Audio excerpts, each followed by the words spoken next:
Hi. അപ്പം L P U P പരീക്ഷകൾക്ക് തയ്യാറെടുക്കുന്ന ആളുകൾ എവിടെ എന്ത് പഠിച്ചു തുടങ്ങണം എന്ന് ചിന്തിക്കുന്നവർക്കുള്ള ഒരു ദിശാസൂചകമായിട്ടുള്ള വീഡിയോ ആണിത്. നിങ്ങൾക്ക് ഏറ്റവും പ്രധാനപ്പെട്ട ഏറ്റവും കൂടുതൽ ആവർത്തിക്കാൻ സാധ്യതയുള്ള ചില ടോപ്പിക്കുകൾ പഠിച്ചു തുടങ്ങാൻ പറ്റും. അങ്ങനെയാകുമ്പോൾ നിങ്ങളുടെ കോൺഫിഡൻസ് ലെവൽ ഉയരും. കാരണം നിങ്ങൾ അത് കഴിഞ്ഞതിന് ശേഷം ഏതെങ്കിലും പ്രീവിയസ് ക്വസ്റ്റ്യൻ പേപ്പർ നോക്കുകയാണെങ്കിൽ ആ പഠിച്ച ടോപ്പിക്കിൽ നിന്ന് തന്നെയുള്ള ഇഷ്ടംപോലെ ചോദ്യങ്ങൾ കാണാൻ പറ്റും. അപ്പോൾ ഇത് പഠിച്ചു തീർക്കാൻ വളരെ കുറച്ച് ദിവസങ്ങൾ മതി. അപ്പോൾ കുറഞ്ഞ ദിവസങ്ങൾ കൊണ്ട് തന്നെ കൂടുതൽ മാർക്ക് നമുക്ക് നേടാൻ പറ്റും. അതായത് ചുമ്മാ ഒരു 2 ആഴ്ച കൊണ്ട് തന്നെ നിങ്ങൾക്ക് അത്യാവശ്യം നല്ല മാർക്ക് നേടാൻ പറ്റും. അപ്പോൾ മുന്നോട്ട് പോകുമ്പോൾ നിങ്ങൾക്ക് കോൺഫിഡൻസ് കൂടും. അപ്പം ഇതിപ്പോൾ ഡിസംബർ മാസമാണ്. അടുത്ത ഇതേ ഡിസംബറിൽ നിങ്ങളുടെ നോട്ടിഫിക്കേഷൻ അങ്ങോട്ട് മുന്നിലേക്ക് വരും. L P U P notification വരും. അപ്പം ഈ ഒരു സിലബസ് അപ്പോഴേക്കും തീർത്ത് റിവിഷൻ നടത്തി മാക്സിമം മോഡൽ എക്സാമുകളൊക്കെ ചെയ്ത് സെറ്റായി നിന്ന് കഴിഞ്ഞാൽ നിങ്ങൾക്ക് ടെൻഷൻ ഇല്ലാതെ പരീക്ഷ എഴുതാം. അല്ലെങ്കിൽ ഇത്തവണ സംഭവിച്ച പോലെ തന്നെ ചിലപ്പോൾ കയ്യകലത്തിൽ നഷ്ടപ്പെട്ടേക്കാം, അല്ലെങ്കിൽ സപ്ലിമെൻ്ററി ലിസ്റ്റിലായി പോവാം, അല്ലെങ്കിൽ ലിസ്റ്റിൻ്റെ പിറകിലോട്ടായി പോവാം. അപ്പോൾ നമുക്ക് ഏറ്റവും മികച്ച റാങ്ക് തന്നെ നേടണം. അതുകൊണ്ട് ഇപ്പോഴേ നന്നായിട്ട് പഠിക്കാൻ ഇറങ്ങിത്തിരിക്കുക എന്നുള്ളതാണ്. അങ്ങനെ ഇറങ്ങിത്തിരിക്കുമ്പോൾ നിങ്ങൾക്ക് ഗുണകരമായിട്ടുള്ള കുറച്ച് ടോപ്പിക്കുകൾ ആദ്യം ഇത് പഠിക്കുക. അതോടൊപ്പം തന്നെ കുറച്ച് അതിൻ്റെ കൂടെ ശ്രദ്ധിക്കേണ്ട കുറച്ച് കാര്യങ്ങൾ കൂടെ നമുക്ക് പറയാം. അപ്പം ഹോട്ട് ടോപ്പിക്കുകളായിട്ടുള്ള, അതായത് കഴിഞ്ഞ പ്രാവശ്യം വരെയുള്ള ഇതുവരെ ലാസ്റ്റ് നടന്നിട്ടുള്ള LPSA UPSA പരീക്ഷ വരെയുള്ള ചോദ്യപേപ്പറുകളിൽ മിക്ക ക്വസ്റ്റ്യൻ പേപ്പറുകൾ, മിക്കന്നല്ല ഇതൊക്കെ എന്ന് പറഞ്ഞാൽ എല്ലാ ക്വസ്റ്റ്യൻ പേപ്പറിലുള്ള ടോപ്പിക്കുകളാണ്. അപ്പോൾ എന്തായാലും നിങ്ങളുടെ പരീക്ഷയിലും ആവർത്തിക്കുമെന്ന് ഉറപ്പുള്ള ടോപ്പിക്കാണ്. അപ്പോൾ അത് പഠിച്ച് തുടങ്ങിക്കഴിഞ്ഞാൽ നമുക്ക് നല്ലൊരു തുടക്കമായിട്ട് മാറും. അപ്പോൾ ഒന്നാമത്തത് ചലനം എന്നുള്ള ടോപ്പിക്കാണ്. ചലനം. രണ്ടാമത്തത് സിന്ധു നദീതട സംസ്കാരം. കാരണം നിങ്ങൾക്കാകെ ലോക ചരിത്രത്തിൽ ആ ഒരു വെങ്കലയുഗ സംസ്കാരങ്ങൾ മാത്രമേ പഠിക്കാനുള്ളൂ. അതിൽ സിന്ധു നദീതട സംസ്കാരം എല്ലാ പരീക്ഷയിലും വന്നിട്ടുണ്ട്. ഓക്കെ. പിന്നെ ലായനികൾ, കെമിസ്ട്രിയിൽ ലായനികൾ എന്നുള്ള ടോപ്പിക്ക്. കേരള നവോത്ഥാനമായിട്ട് ബന്ധപ്പെട്ട് വക്കം മൗലവിയാണ് ഏറ്റവും ഇമ്പോർട്ടൻറ്റ്. പിന്നെ റിസർവ് ബാങ്ക്. ഓക്കെ. ബാങ്കിങ്, എക്കണോമിക്സിൽ ആ ബാങ്കിങ് എന്നുള്ള ടോപ്പിക്ക് മാത്രമേ നിങ്ങൾക്കുള്ളൂ. അതിൽ റിസർവ് ബാങ്കും അതിൻ്റെ ധർമ്മങ്ങളും കാര്യങ്ങളും അറിഞ്ഞിരിക്കുക. പിന്നെ ദ്രവബലങ്ങൾ, ഫിസിക്സിലെ ദ്രവബലങ്ങൾ എല്ലാ പരീക്ഷകളിലും വന്നിട്ടുള്ള ടോപ്പിക്കാണ്. പിന്നെ ജോഗ്രഫിയിൽ അന്തരീക്ഷ പാളികൾ, ഓരോ പാളികളും അതുമായിട്ട് ബന്ധപ്പെട്ടുള്ള പ്രത്യേകതകളും. പിന്നെ INC, ഇന്ത്യൻ നാഷണൽ കോൺഗ്രസ് രൂപീകരണവും പ്രധാന സമ്മേളനങ്ങളും കാര്യങ്ങളും. ഈ 8 ടോപ്പിക്കുകളിൽ നിങ്ങൾ പഠനം തുടങ്ങുക. അതാകുമ്പോൾ നിങ്ങൾക്ക് വേറെ ഒന്നും ചിന്തിക്കേണ്ട. അതല്ലാതെ കൺഫ്യൂഷൻ അടിച്ചിട്ട് നിങ്ങൾ എന്ത് തുടങ്ങണം, ഞാൻ SCRT പഠിക്കാം, അപ്പോൾ 5ാം ക്ലാസ് മുതൽ 10ാം ക്ലാസ് വരെ പഠിക്കണമല്ലോ, അപ്പോൾ 5ൽ തുടങ്ങാം. അങ്ങനെ എടുത്തു നോക്കുന്നു, 5ൽ ഒരു ചാപ്റ്റർ പഠിക്കുന്നു. ആ ചാപ്റ്ററിൻ്റെ ബാക്കി വരുന്നത് പിന്നെ എവിടെയായിരിക്കും? ചിലപ്പോൾ 7ലോ 8ലോ 10ലോ ഒക്കെ ആയിരിക്കാം. പല ക്ലാസ്സുകളിലായിരിക്കും ചിലപ്പോൾ ഉണ്ടാവുക. അപ്പോൾ അത് തപ്പിപ്പിടിച്ച് കണ്ടുപിടിച്ച് പഠിച്ചാൽ മാത്രമാണ് അങ്ങനെ പഠിക്കുമ്പോൾ ഗുണം ഉണ്ടാവുക. അല്ലാതെ 5 മുഴുവൻ തീർത്ത് 6ലേക്ക് കടന്ന്, 6 മുഴുവൻ തീർത്ത് 7ലേക്ക് കടന്ന്, 7 മുഴുവൻ തീർത്ത് 8ലേക്ക് കടന്ന് ഇങ്ങനെ പോകുമ്പോൾ നമ്മൾ 5ൽ പഠിച്ചതിൻ്റെ കണ്ടിന്യൂഷൻ പിന്നെ വരുന്നത് ചിലപ്പോൾ 9ലോ 8ലോ 9ലോ 10ലോ ഒക്കെ ആയിരിക്കും. അപ്പോഴേക്കും നമ്മൾ ആ 5 പഠിച്ച കാര്യങ്ങൾ ബേസ് മറന്നിട്ടുണ്ടാവും. അപ്പോൾ മനസ്സിലാവാത്ത പ്രശ്നം വരും. അതുകൊണ്ട് പഠിക്കുമ്പോൾ ഓരോ ടോപ്പിക്കായിട്ട് ബന്ധപ്പെട്ട് ഏതൊക്കെ SCRT ചാപ്റ്റർ വേണോ അത് സെലക്ട് ചെയ്തിട്ട് തന്നെ പഠിക്കുക. ആ രീതിയിൽ പഠിക്കണം. ഓക്കെ. ഇപ്പോൾ ഇറങ്ങിത്തിരിക്കുമ്പോൾ തുടക്കത്തിൽ ഈ ടോപ്പിക്കുകൾ നോക്കുക. ഈ ടോപ്പിക്കുകളായിട്ട് ബന്ധപ്പെട്ടുള്ള SCRT ചാപ്റ്ററുകൾ ഏതൊക്കെയാണെന്ന് നോക്കിയിട്ട് ഞാനൊരു വീഡിയോ മുമ്പ് ചെയ്തിട്ടുണ്ട്. ഡീറ്റെയിൽ ആയിട്ടുള്ള വീഡിയോ വേറെ ചെയ്യുകയും ചെയ്യും. അപ്പോൾ അത് നോക്കിയിട്ട് നിങ്ങൾക്ക് എന്ത് ചെയ്യാം, ആ ഒരു ടോപ്പിക്ക് പഠിച്ചു തീർക്കാം.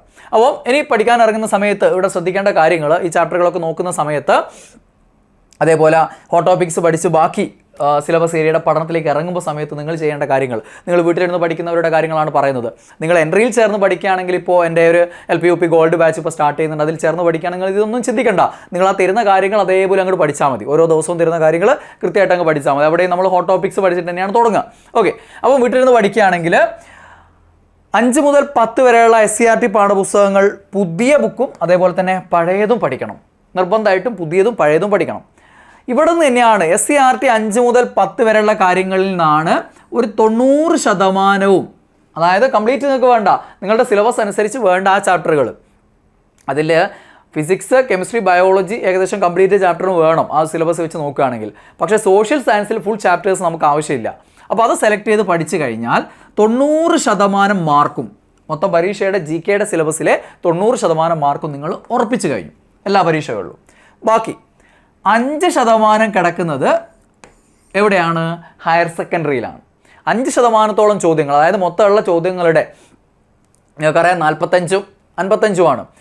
സോഷ്യൽ സയൻസും ബേസിക് സയൻസും കൂടെ 45ഉം, ബാക്കി സൈക്കോളജി, ഇംഗ്ലീഷ്, മാത്സ്, മലയാളം, ഇതെല്ലാം കൂടെ ചേർന്നുകൊണ്ട് എല്ലാം കൂടെ എത്രയാണ്? 55 മാർക്കും. അപ്പം ആ 45 മാർക്ക് GKയുടെ അതിൽ 90% കിടക്കുന്ന 5 മുതൽ 10 വരെയാണ്. ചില പരീക്ഷകളിൽ അത് 95% വരെ പോവാം. പക്ഷേ ചില പരീക്ഷകളിൽ അത് എവിടെ നിന്ന് വരും? 5% ഹയർ സെക്കൻഡറിയിലെ ഏരിയകളിൽ നിന്നുള്ള ചോദ്യങ്ങൾ കടന്നു വരാറുണ്ട്. അത് പ്രധാനമായിട്ടും വരുന്നത് സയൻസിലാണ് അങ്ങനെ കൂടുതലും കണ്ടുവരാറുള്ളത്.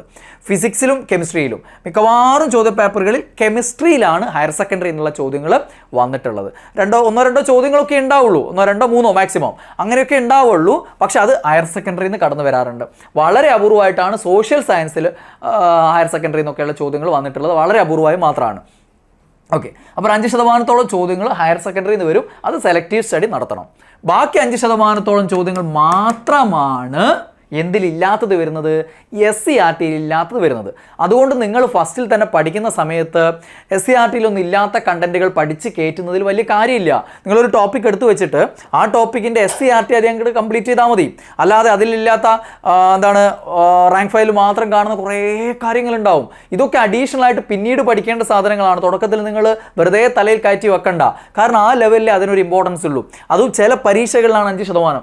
അതായത് ഇത്രയും കാലം ഈ ഒരു പുതിയ സിലബസ് വന്നതിന് ശേഷം നടന്ന മൊത്തം LPSI UPSI ക്വസ്റ്റ്യൻ പേപ്പറുകൾ എടുത്തു നോക്കിയാൽ ഒരു ചോദ്യം പോലും SCERT ഇല്ലാത്ത രീതിയിൽ, അതായത് SCERT പുറത്തുനിന്ന് വരാത്ത, അതായത് ഒരൊറ്റ ക്വസ്റ്റ്യൻ പോലും പുറത്തുനിന്ന് വന്നിട്ടില്ല, അങ്ങനെയുള്ള ചില ചോദ്യ പേപ്പറുകൾ ഉണ്ടായിരുന്നു.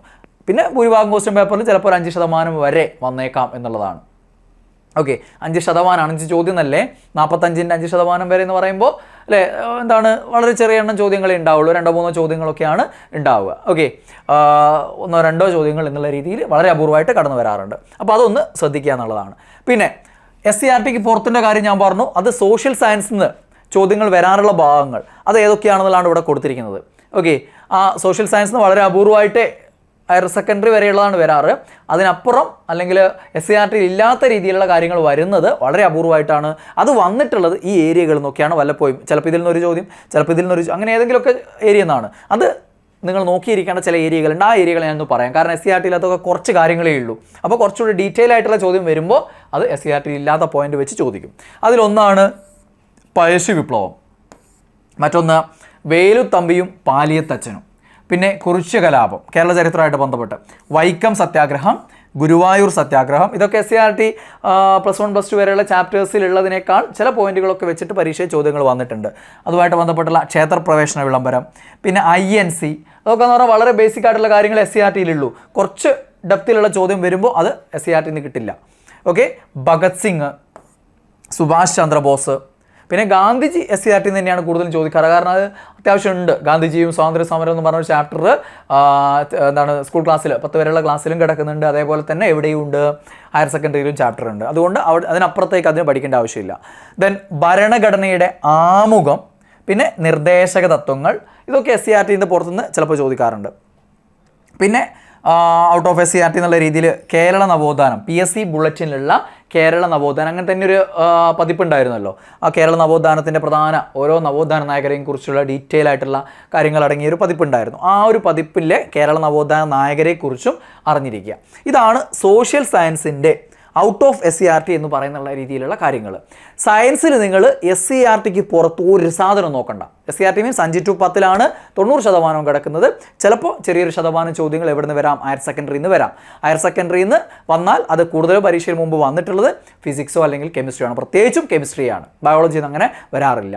ഇനി അതിനപ്പുറം നിങ്ങളൊരു സാധനവും എന്തിനു നോക്കേണ്ട ആവശ്യമില്ല, സയൻസ് വിഷയങ്ങൾക്ക് നോക്കേണ്ടതില്ല എന്നുള്ളതാണ് മുൻകാല LPSI UPSI ചോദ്യപേപ്പറുകൾ ഇപ്പോഴത്തെ ട്രെൻഡ് വെച്ച് നമ്മളോട് പറയുന്നത്. അപ്പോൾ ഇതൊക്കെ മനസ്സിലാക്കി വേണം നിങ്ങൾ പഠനത്തിൽ ഇറങ്ങിത്തിരിക്കാൻ. അല്ലാതെ ഒന്നും അറിയാതെ ചുമ്മാ വിപണിയിലുള്ള LPSI UPSI എന്ന് എഴുതി വെച്ച് റാങ്ക് ഫയൽ വാങ്ങിയിട്ട് ആദ്യ പേജ് മുതൽ വായിക്കാൻ പോയാൽ നിങ്ങൾ എവിടെ എത്തലുണ്ടാവില്ല. കുറച്ച് ദിവസം കഴിയുമ്പോൾ നിങ്ങൾ മടുത്ത് നിർത്തുകയും ചെയ്യും. അതിന് പകരം ഞാൻ ഈ പറഞ്ഞ ഹോട്ട് ടോപ്പിക്സുകളിൽ തുടങ്ങുക. ഓക്കെ, എന്നിട്ട് മുന്നോട്ട് പോയിക്കൊണ്ടേയിരിക്കുക. അതല്ല എങ്കിൽ നിങ്ങൾക്ക് വേണമെങ്കിൽ എന്ത് ചെയ്യാം, ഇപ്പോൾ ഈ മാസം ഡിസംബർ ലാസ്റ്റോടുകൂടി LP-UP ബാച്ച് എൻ്റെ ആരംഭിക്കുന്നുണ്ട്. അതിൽ അഡ്മിഷൻ എടുത്തിട്ട് ഞാൻ ആ തരുന്ന രീതിയിലുള്ള കാര്യങ്ങൾ ഓരോ ദിവസവും തീർത്ത് അതിൻ്റെ എക്സാമൊക്കെ അറ്റൻഡ് ചെയ്ത് കൃത്യമായിട്ട് സിസ്റ്റമാറ്റിക് സ്റ്റഡി പ്ലാനോടെ നിങ്ങൾക്ക് മെൻറ്റർഷിപ്പ് സപ്പോർട്ടോടുകൂടി നിങ്ങൾക്ക് മുന്നോട്ട് പോകാം. തീരുമാനം നിങ്ങളുടേതാണ്.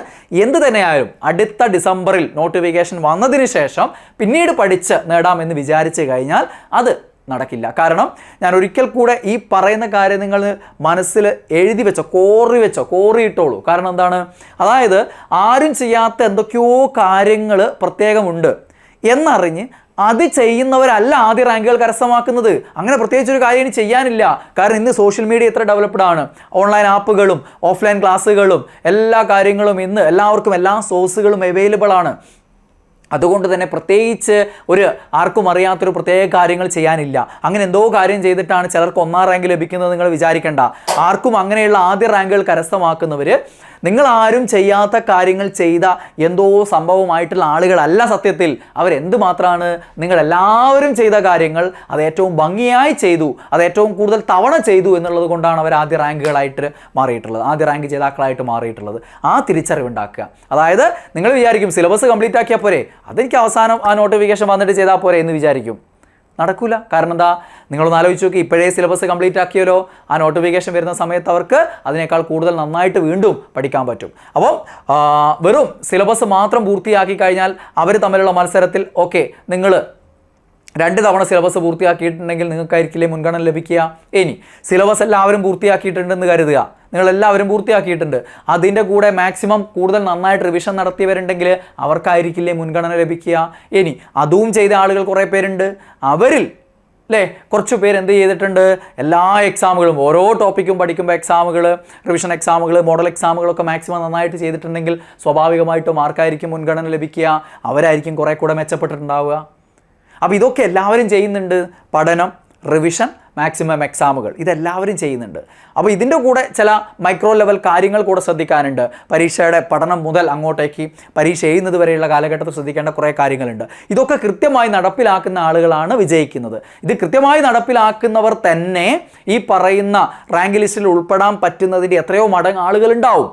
പിന്നെ അവരിൽ ആരായിരിക്കും വിജയിക്കുക, അത് ഏറ്റവും കൂടുതൽ നന്നായി പലതവണ ചെയ്ത് പെർഫെക്റ്റ് ആക്കി മാറ്റിയ ആളുകളായിരിക്കും. അപ്പോൾ അങ്ങനെയുള്ള ആളുകളാവണമെങ്കിൽ ഇപ്പോഴേ ഇറങ്ങിത്തിരിക്കുക, ആദ്യ റാങ്കുകൾ കരസ്ഥമാക്കുക, ജോലി ഉറപ്പിക്കുക. അല്ലാതെ റാങ്ക് ലിസ്റ്റിൽ എവിടെയെങ്കിലും കയറിപ്പെട്ടിട്ട് കിട്ടുമോ എന്നുള്ള അവസ്ഥയിലായി പോകരുത്. നമുക്ക് ആദ്യ റാങ്കുകൾ, മികച്ച റാങ്കുകൾ കരസ്ഥമാക്കി ഈ ഒരു ജോലി ഉറപ്പിക്കണം. LPSA UPSA ആവുക എന്നുള്ള, അല്ലെങ്കിൽ ഒരു അധ്യാപികയാവുക എന്നുള്ള ആ ഒരു സ്വപ്നം, അധ്യാപകനാവുക എന്നുള്ള ആ ഒരു സ്വപ്നം ഇതോടുകൂടി ഇത്തവണ തന്നെ പൂർത്തീകരിക്കണം എന്നുള്ള ഉറപ്പോടുകൂടി ഇറങ്ങിത്തിരിക്കുക. പിന്നെ പിന്തിരിഞ്ഞ് നോക്കാൻ നിൽക്കരുത്. ധൈര്യസമേതം മുന്നോട്ട് പോയിക്കൊണ്ടേയിരിക്കുക. അവസാനം വരെ, ആ പരീക്ഷയുടെ ദിവസം വരെ പഠിച്ചുകൊണ്ടേയിരിക്കുക എന്നുള്ളതാണ് വിജയത്തിലേക്കുള്ള വഴി. വേറെ കുറുക്ക് വഴികൾ എവിടെയും ഒരിടത്തും ഇല്ല എന്നുള്ള തിരിച്ചറിവോടുകൂടി ഇറങ്ങി തിരിച്ചോളൂ. ഉറപ്പായിട്ടും വിജയം നിങ്ങളെ തേടി വരും. All the best.